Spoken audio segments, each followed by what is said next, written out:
সামান্য বৃষ্টিতেই জলের তলায় ডুবে যায় আসানসোল পৌর নিগমের 85 নম্বর ওয়ার্ডের ইসমাইল এলাকা। মাদার টেরেসা সরণিতে নিকাশি ব্যবস্থার নামগন্ধ নেই, ফলে বৃষ্টি হলেই জমা জলে নাভিশ্বাস বাসিন্দাদের। বেশি বৃষ্টি হলে তো জল ঢুকে যায় ঘরবাড়িতে, আর সেই জলের সঙ্গে ভেসে যায় মানুষের ধৈর্য। দীর্ঘদিন ধরে এই জলবন্ধতার জ্বালায় পুড়ছে এলাকাবাসী। ঘটনার খবর পেয়ে ছুটে আসেন আসানসোল দক্ষিণের বিধায়ক অগ্নিমিত্রা পাল। তিনি প্রতিশ্রুতি দিয়েছেন পৌর নিগমের সঙ্গে কথা বলে সমাধানের চেষ্টা করার, কিন্তু স্থানীয় কাউন্সিলর কল্যাণী রায়ের বক্তব্য যেন আশার আলো ম্লান করল। তিনি জানান, নিকাশি ব্যবস্থা তৈরির জন্য জমির মালিকদের অনুমতি প্রয়োজন, যা মিলছে না। তাই আপাতত পাম্প চালিয়েই জল বের করাই একমাত্র বাঁচার উপায়। কিন্তু প্রশ্ন হলো, কবে মিলবে এই সমস্যার স্থায়ী সমাধান? নাকি বৃষ্টি নামলেই ইসমাইলের বাসিন্দাদের জলের সঙ্গে তলিয়ে থাকতে হবে? পৌর নিগমের কাছে এর উত্তর নেই, আর বাসিন্দারাও এখন হতাশার জলে ভাসছেন। গ্রামাঞ্চল শিল্পাঞ্চলের খবর, ব্যুরো রিপোর্ট।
আমি যেটা তোমাদের বলতে চাই যে দিদি যেটা বলছিল, তৃণমূল 1000 টাকা দিচ্ছে, আমরা তোমাকে 3000 টাকা দেবো, কিন্তু 3000 টাকা দিয়েও কিন্তু সংসার চলে না আজকের দিনে।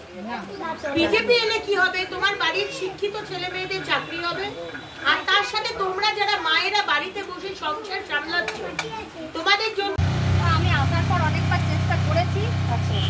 ইভেন ফায়সালা হয়েও গেছিল। ঠিক আছে, এবার যার জায়গা সে বললেন যে আমাদের পারিবারিক ঝামেলা আছে, মানে ওই জমিটা যার আচ্ছা, ঠিক আছে, তার পারিবারিক মানে আরো ভাইরা আছে, তাদের সাথে কিছু ঝামেলা হয়েছে। বললেন আমি এই মুহূর্তে বিক্রি করবো না। আচ্ছা, তো এত বছর যখন ওনারা এই অবস্থায় আছেন, আর কিছুদিন আমাদেরকে টাইম দেন, তারপরে আমরা করবো। আচ্ছা, ঠিক আছে, এটা কথা হয়। আচ্ছা, তো ইভেন 15 যাকে মালিক যাকে বিক্রি করছেন, এখনো বিক্রি কিন্তু হয়নি, তাই তো দিদি? তাই তো শুনতে বিক্রি হবে, কিন্তু এখনো হয়নি। তো বিক্রি ওনারা করবেন, ওই পার্টিও এসেছিল যে দিদি কেসটা। তো আমি বললাম যে জায়গাটা দেখুন বাটির মতো, একদম গোল চালের মতন, বের করার জায়গা নেই। আর এরা যেদিক দিয়ে চাইছে বের করে দিতে, ওদিকটা যদি বার করি, সরস্বতী পল্লী অলরেডি ডোবে, এখন ডুবেই যাবে ওটা। ঠিক আছে, আমাদের কি উপায়? উপায় আমরা একটা ভেবে রেখেছি, একজনের বাড়ি সমেত জমিটা আমাদেরকে কিনতে হবে। আমাদেরকে মানে কি রেসপন্সই কিনে নেবে, তার জায়গা কিনে নেবে, সে কিনে নিলে ওই দিক দিয়ে চড়া রাস্তা আর ট্রেন দুটোই বার করে দেওয়া যাবে অভ্যাসটা। ঠিক আছে, এইটা এখনো আমরা ডিসিশন নিয়ে রেখেছি, বা এইটা আমাদের চিন্তা ভাবনা। এবার দেখি যার জায়গা নিয়েছে না বসা পর্যন্ত তো আমরা কিছু করতে পারছি না। কোথায় থাকে উনি এই মুহূর্তে, কোথায় থাকেন এটা আমরাও বলতে পারবো না। উনি মাঝে মধ্যেই আসেন। হ্যাঁ, আপনারা আপনার নাম্বারটা একবার বলুন। নাম্বার আপনার এই বোনের কাছে আছে তো? আপনার বোনের কাছে আছে, আপনি বলুন না। না, ওনাদের কাছে তো আমার একটাই রিকোয়েস্ট, আপনি তো আজ বিগত 4 বছর ধরে আছেন, তো আপনার যখন বোন ছিল, বোন তো আপনার খুবই নক করা উচিত ছিল যে করে দেওয়া, নাকি? আপনি তো সেটাও করেননি। তো যখন আজকে এসছেন, আমি আশা রাখবো আপনার কাছে ফান্ড আছে, আপনি করে দেন। আমি তো চেষ্টাই আছি। আমাকে কি করতে হবে সেটা আপনি বলছেন, জমিটা কিনতে হবে। এমএলএ ফান্ড থেকে তো আর কিনতে পারবো না। জমি তো আপনাকে কিনতে হবে, কর্পোরেশনকে কিনতে হবে। আমার তরফ থেকে যেটা আপনি করতে বলবেন এমএলএ ফান্ড থেকে, যদি সেটা হয়